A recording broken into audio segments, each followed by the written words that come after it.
Mengantisipasi klaster upacara yang terjadi di beberapa wilayah di Bali, seluruh pengempon pura dan desa adat diimbau untuk menerapkan protokol kesehatan yang lebih ketat. Terlebih umat Hindu menyambut Hari Suci Galungan.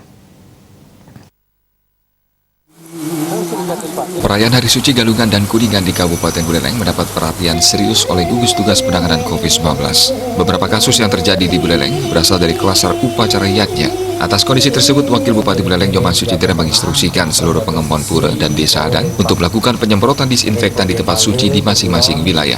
Selain diimbau melakukan penyemprotan disinfektan, pengempon pura diharapkan menyediakan tempat cuci tangan dan masker serta meminimalisasi keramaian untuk para pemedak. Ini perlu dilakukan karena kasus COVID-19 di Buleleng saat ini mengalami peningkatan yang cukup signifikan. Terlebih lagi saat perayaan Galungan maupun Kuningan, banyak masyarakat pulang kampung dari tempat bekerja yang meningkatkan risiko penyebaran COVID-19 melalui transmisi lokal.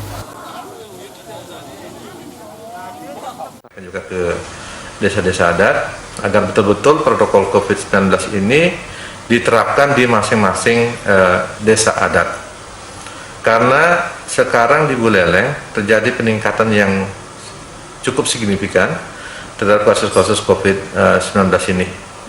Karena sekarang hari raya, mari kita semua umat Hindu, kerama-kerama Semeton dan Bukit, warga masyarakat Buleleng agar mentaati protokol kesehatan dalam melaksanakan kegiatan-kegiatan baik itu adat maupun jarnya di masing-masing wilayah adat.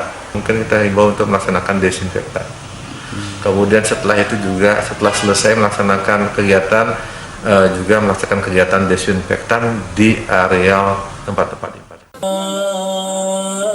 Sucitira menambahkan saat ini surat edaran bersama terkait pembatasan kegiatan upacara sebagai pedoman untuk desa adat dan pengempon pura dalam penerapan protokol kesehatan.